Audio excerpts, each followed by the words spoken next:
Welcome everyone to the Swindon Spring Festival. We hope that all is well where you are. Now, we had hoped to be presenting live events in theatres, libraries and parks in May in Swindon, but that nasty little virus and the restrictions to try to contain it means we can only have a virtual festival. And part of the virtual festival is this virtual session with the author of a newly published book mystically titled The Heron in Isfahan, a memoir of what its author calls an inevitable journey in 1973. It includes delightful drawings and a glossary of hippie words. Interesting. Please join me in giving a welcome to its author, artist and movement teacher, Caroline Bourne. Welcome. Thank you. It's really lovely to be here. It's a delight. And even though I know we're not meeting face to face, it's just fantastic that this is still going ahead. So it's lovely to be here. Thank you. Well, Caroline, thanks very much for making the time to at least join the festival in this way. We would have loved to have had you here live. We'd have given you a lovely meal after your event. In fact, have you ever been to Swindon? Well, I have. I actually was born not so far away in Oxfordshire, and I've also been to Lower Shore Farm a few times, and where I believe the festival was birthed. And I've taught movement classes there with workshops, so had great fun in Swindon. Well, that's really nice. And had you been here live in May, the weather's always nice, we'd have had a great time. Okay, Caroline, now to your book, The Heron in Isfahan, with a lovely cover of a river and a young woman and a heron. In the introduction of your book, you say, "I am grateful to my 19-year-old still schoolgirl self who diligently wrote daily in her little red diary." About what, Caroline? Over to you. Thank you. Okay. Yes, so you've just seen the book that I have just self-published, which, by the way, was a really amazing experience to do that. I really recommend it to anybody. Great fun to buy your own ISBNs and so on. And I want to show you all another book, which is this one. And this was a book I came across in my attic some years ago. And this, as you might just be able to read, is a 1973 Let's diary. And I'm going to show you the writing in there, which is very, very small. And every single page I filled. And when I picked it up, I realized that I felt called by this part of me that had written it in 1973, which was, of course, my younger self. And I felt that she was calling me to return to that place. And because she had been on a huge adventure, an incredible journey that, in fact, as I read the diary, I realized it actually had changed my life. And in fact, in this diary, she wrote, I'm going to read you something out of the book, which my younger self wrote to me. So in other words, she wrote to her future self. If you are reading now and you look in the mirror, maybe you can see the old eyes of her through the changes. So there was a sense that even then I was thinking about me now. And so in a sense, right back then, the meeting had already started. And this book is about that meeting between these two parts. And the other thing, of course, is that in this diary, like any teenage writing, is completely uncensored, raw, immediate, and I thought completely private, totally private. So the meeting is between that very private and quite shy, actually, teenager and the adult, mature woman I am now. And the other thing I want to say about this diary, because it makes up quite a large section or small, medium sections of the book, is that it was a crucial part of that journey. It was like a pit stop or a handhold. It was a place that I could express the challenges and the difficulties that I came across, both physical and emotional. And I think without this diary, I'm not sure what would have happened, but it's just a kind of an example of how writing is so crucial, though I didn't realize that at the time. Yeah. So I think what I want to say now is the spirit of this book is freedom. The kind of why this journey was inevitable was because I felt so trapped, so stuck and depressed. I was at school. It was like just no part of me was recognized really. And therefore there was a kind of inevitable action was to go traveling, to leave home, to get out. And I was pulled out to that. And I was pulled more than anything else was to freedom. So with my best friend, Izzy, we shared this love of hippie culture and the hippie music. And I think I'm going to sing something that I used to sing, which was one of the trigger points for this trip. Blackbird singing in the dead of night. Take these broken wings and learn to fly. All your life, you are only waiting for this moment to arrive. And that was a turning point, realizing it would change my life as I left, in a sense.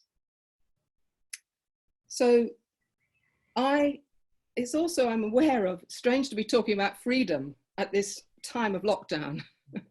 But the freedom was incredible because I let go of all structures, all plans, past, future plans. I wasn't concerned about money, clothes, food.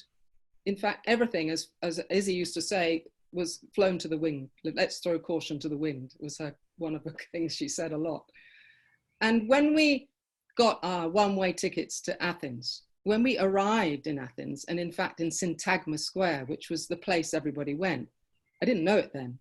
We walked in, there was just this huge community outside sitting in the square of young people. And there was this kind of feeling of ease and joy, actually, amongst this group that from that moment on, we had, in a sense, become part of that tribe. And it was like coming back to a family, returning to a family where I felt far more at home in. Yet, this family was this huge counterculture, fluid movement of young people that were moving from west to east and back again.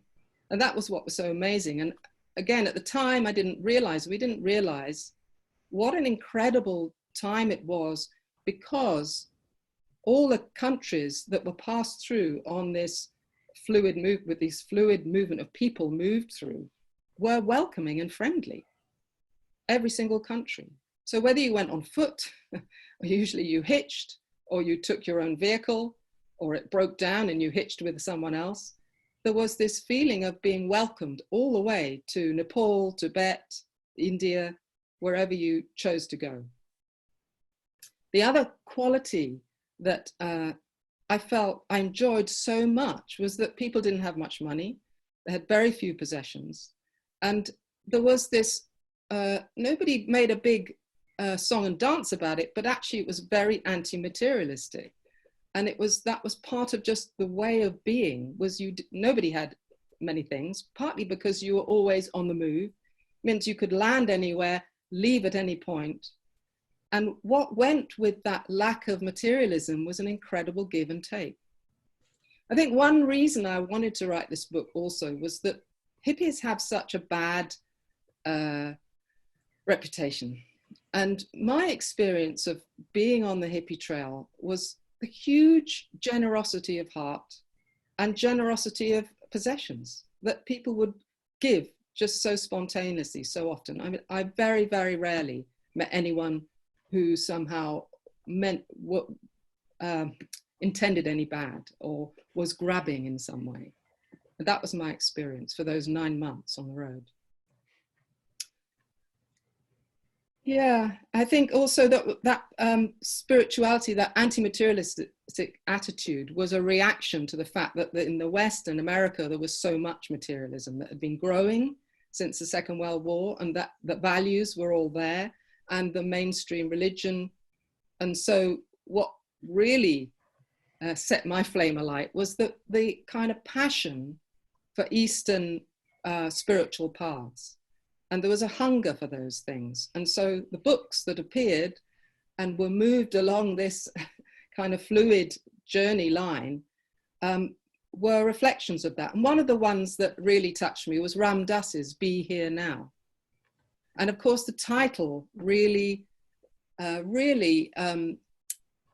affirmed the state of life we were in. It's so simple, but that's what it was. The freedom meant nothing left to lose, really, in terms of thinking about the future or the past or having anything. And the other song we used to sing a lot was the Incredible String Band song, which was This Moment. I've gone blank on it, but it's about being in this moment. Here it is. I will sing it. This moment is different from any before it. This moment is different, it's now. So yeah, again, that was a song we just loved singing, and it's felt like the songs all reflected that amazing atmosphere. The other thing I want to name, which I also talk about a lot in the book, is my relationship to nature and how that was also utterly transformed. And within a short time of arriving in Greece, we were on the island of Ios. And I still remember unrolling my sleeping bag out onto the warm sand, and how incredibly simple and natural that felt to be sleeping outside. I mean, in Athens, we'd slept on a roof, so we were outside, but this was now much more in an incredibly beautiful place, totally immersed in nature. And I'd never experienced that before. I'd never felt the connection to nature before. And of course, the weather being warm and the sea being warm really supported that experience. And in the same way, it also supported that kind of way of thinking about things, of being in the moment, as Be Here Now spoke about so eloquently, Ram Dass in his book. Later then, I had another experience of nature when I was in Crete, and which was working in the Cretan fields with Cretan peasants who were incredibly strong and hardworking, and it was incredibly tough.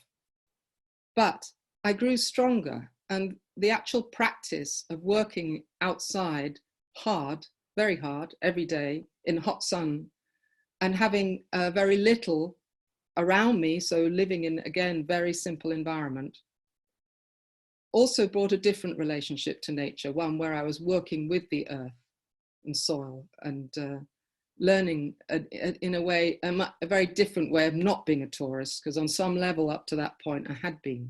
This was when my money ran out, the little money I'd earned to get there, and I was living and having to work. The other thing about that living in the moment is that, unlike now, when our plans changed, we used to laugh. We used to just laugh. It was just, didn't matter. So when we were on the boat to go to Israel and the Yom Kippur Wars broke out, the boat stopped. They refused to go on and turned round. But before they arrived back in Athens, they said anyone who wanted to could get off in Cyprus. And it's what we did. And again, just by chance, 10 of us, 8 of us landed on the island and lived on a beach together.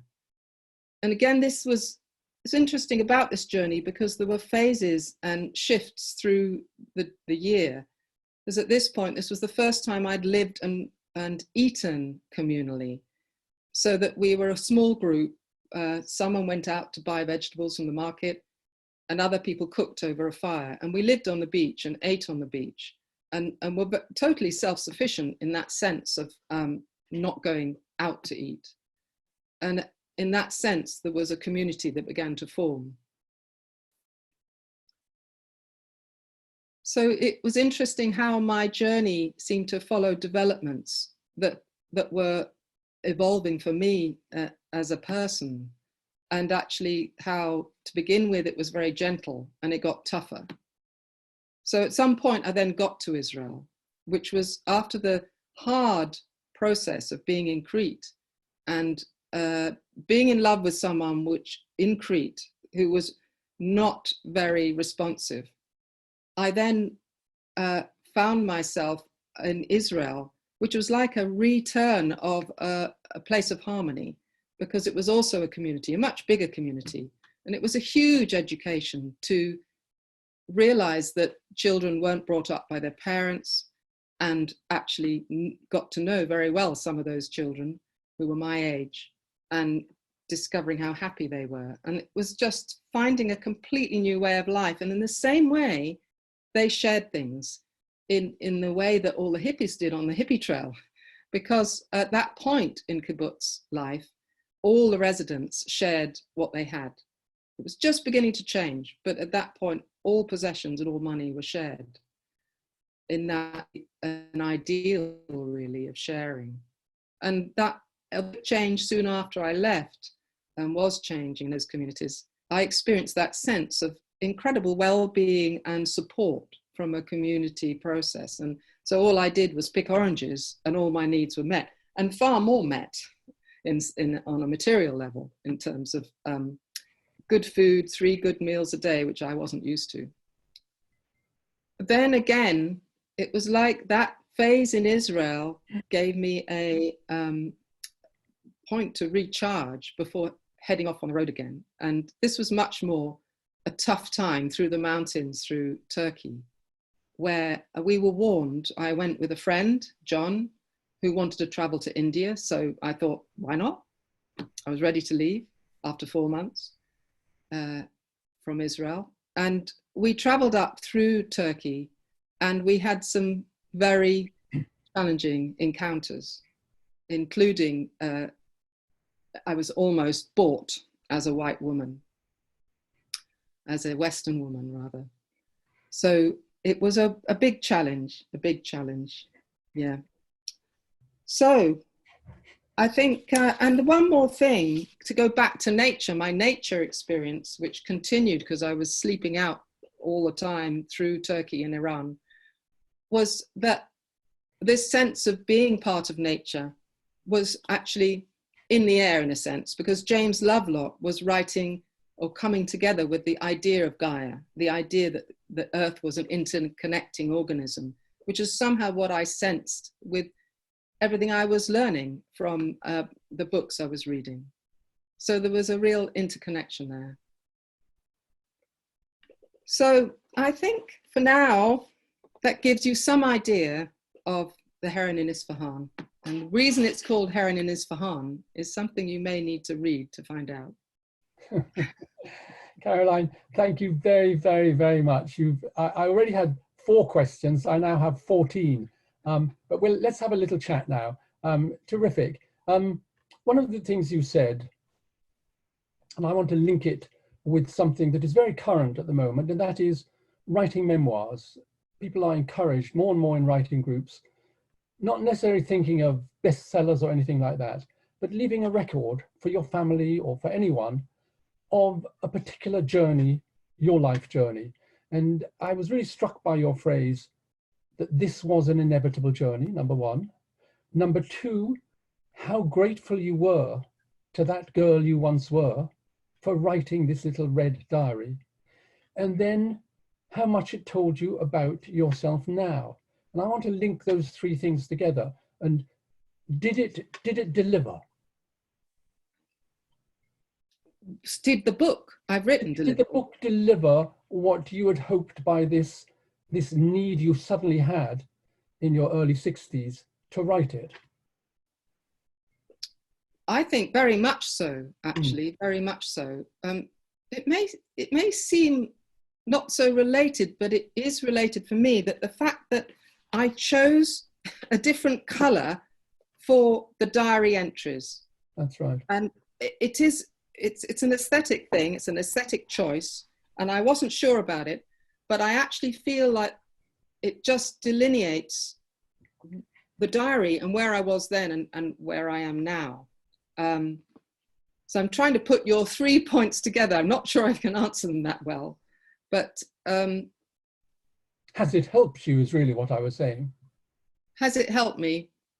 I would say definitely, definitely. It's interesting how I describe this book as a pit stop and a handhold. In a sense, this has been also a pit stop for my life at now 65. I mean, I started writing it several years ago, but it's kind of a point of integration, actually. Yeah. I really like the way you mentioned that you put your diary entries in a different color. You also put them in a different font. You put them in italics, which really gives the sense of handwriting. And also the diary entries are much more notes. They're very short sentences, sometimes with abbreviations and so on. Whereas the rest of your prose is measured writing by a mature writer. And it's completely different tone, which really, I mean, I actually knew the answer to the question I asked. It was a rhetorical question, but it shows how life is a journey and how at one stage you're just throwing it out there and doing it. And we'll come to some of the things you did. You didn't touch on all of them. And then later in life, it's a kind of, it can become a kind of retrospective. You're looking back down the road that you've traveled. And it strikes me as not only informative for other people, but therapeutic for oneself, this business of writing, because the act of writing slows one's life journey down and makes you look at it. And again, I can see how you're reflecting. Even though you're recounting and you're telling, you're also reflecting. And one of the things I wanted to ask you was, you've given an impression of sunshine, happiness, and generosity for a large part. And I wondered if you bumped into Leonard Cohen and Marianne in Greece. They were there around about the same time as you. But it really is sunny and lovely and kind, your whole journey, in the way you've told it. But I've read the book, and you had trouble on the route, not so much from kind people, but from men in particular, as probably did many Northern European women. Did that not mar the whole experience? Because there were some pretty grim moments for you. There were. I don't know why it didn't. I don't know why it didn't, actually. When I think of those things now, it feels unthinkable to be in those positions. But there was some sense of unconscious optimism, if you like. You know, I didn't know how, it wasn't like I must think positively. There was nothing like that. There was no, anyway, at that point, I hadn't come across positive thinking in a sense. But there was an innate trust. I had an innate trust. I mean, I was terrified when I was in Turkey. I was in that very small hatchback, and I thought I was terrified. But that was probably the most terrifying moment. And I got over it. I got over it. And I don't feel there's any trauma left about that. And I think it's because of my attitude that I didn't develop. It was just somehow there, and I can't really explain it better than that. And it's interesting you say there's an incident on a beach where a man assaults you quite violently. Yeah. And you say you came away from it stronger. Whoopee. Good for you. The other thing I want to ask you is, you speak of freedom. You speak of some wonderful aspect of this journey that took you, and even though you don't use the word trapped, from a situation in which you weren't free. You don't write about it in the book, but here you are, an educated, refined, fine English woman. Why did you feel trapped at the age of 19? What was it you were having to free yourself of? Well, school, really. A school like any school in that time that didn't know the word dyslexic. So I was dyslexic and really struggled, because the only places I could kind of use my skill was I didn't know it then, but in the sense I half knew, that was within art and within dance, but there was hardly any dance and hardly any art, and the art was really not kind of appreciated at that time in the school. So I felt completely stuck. I felt I couldn't move, and I just felt I was sort of surviving. Yeah, yeah. That was really where that feeling of a complete shutdown came from. And when you came back after those 9 months away, September to May, did you feel you had reached a new level of maturity? You certainly had lots of adventures. Well, as you know, if you read the book, when I came home, home is often, as I was told on my journey, the hardest place to come back to. It's in a sense easier to go on traveling on some level. So it was a huge challenge to come back. But I felt that I was both sort of taken back a step, but somehow there were still 2 steps forward. That's why life is a journey until the end, isn't it? I'm still learning new things, Caroline. Good. In fact, I feel I know less than I did. I was a bit cocky at 19, unlike you, who were a bit. I've got over that now, I hope. Anyway, we won't go to that. I was especially interested in your experience in the kibbutz, which had something of the hippie friendliness and camaraderie, but it was a bit more organized. Caroline travels with a girl called Izzy, who loses bags and is quite disorganized. And in Caroline, I don't want to malign her, but Caroline is fairly organized. You must have been quite happy to find that balance in the kibbutzim, were you? Me, yes, I was. I mean, as you may forget, but at that point she had already left. We'd gone on different paths. But yeah, I think I felt that's why I got so high there. You know, I just felt very in an incredibly amazing state, because I felt it was somehow like a home. Once I got used to everything being so different, but there was a structure, and that gave a kind of safety and security, which I think I hadn't realized that I wanted. It was only when I got there I realized, actually, this feels really nice, because Crete had been so tough, really tough, physically and emotionally. And so in Israel, it was although it was hard work, actually it wasn't hard work for me, because I'd done even harder work before, laboring.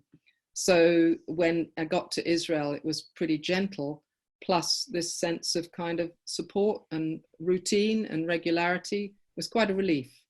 Yeah. Okay, Caroline, we're coming to the end, and we haven't got time to go to why you gave up smoking on page 3 and were happy passing round joints on page 16.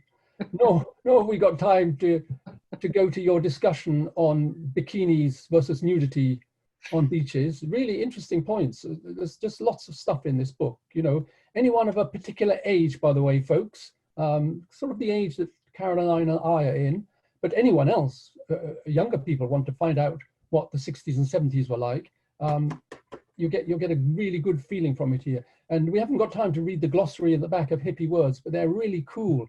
They're really hip. You check them out. Isfahan, you called it the Heron in Isfahan. Did you mention why, or have I missed it or not? And if you haven't, would you tell us? I will tell you. I will. Where is Isfahan? Isfahan is a town a little bit southeast of Tehran. Well, a bit more than a little bit. It's a couple of days journey at the time, probably much quicker now.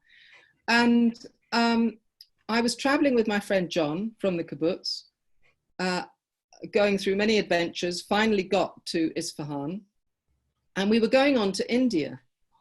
But I had this moment when we went out of the town to a river, just a short walk out of the town, and where we were going to lay down our bags and sleep. And I stood by the edge of the river, just reflecting on all that I'd seen and done and experienced. And there was a heron in the river. And for some reason, I still don't quite understand, I just knew it was time to go back. And so the heron... And that you made it the title of your book. Now, Caroline, I have a little surprise for you. It just so happens that Swindon has a thriving community of writers, many of them poets. And near Swindon is a town called Broadtown, near Royal Wood and Bassett. And there lives a man also called John, not your John, but another John. And he happens to have written a poem that I remember hearing many years ago. I contacted him and he sent it to me. And I remembered it when I was reading your book, because his poem, this poem by John Richardson, is called Isfahan. And I'd like to read it to you by way of thanking you and also feeling a connection with Isfahan. Isfahan. Listen, Isfahan. Listen to the sound of the sound. Isfahan. Isfahan. There's a theory buried in a long forgotten dusty dissertation that a thing becomes its name when a name becomes the thing, which explains how Isfahan became. You whisper the name, breathe Isfahan into being. But Isfahan is more, much more than just a name. We may never have seen Isfahan, but hearing the sound are transported there. And just like Isfahan, it's as if I'd never seen you at all, but I whisper your name, breathe you into being, and can never breathe. Gosh. I think I've missed one line at the end there, but I haven't got time to repeat that. One has to have an ellipses there and imagine what it is. My printer. Isfahan. I'll send you a copy of the whole poem. And John Richardson, if you happen to watch this, thank you very much. Brilliant. And everyone else who's watching it, we hope you are well. This is the book. It can be got from where, Caroline?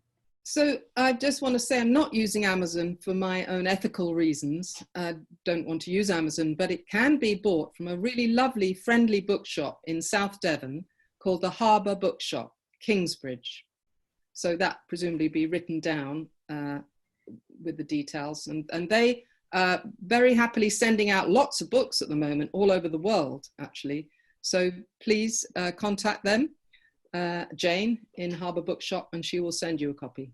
We'll put those details at the end of this session. But for now, a Swindon Spring Festival, thank you to you, Caroline Bourne. Thank you very much. Bye-bye. Bye-bye. Thank you very much for having me. You're welcome. Thank you for watching this virtual session at the Swindon Spring Festival of Literature and the Arts 2020.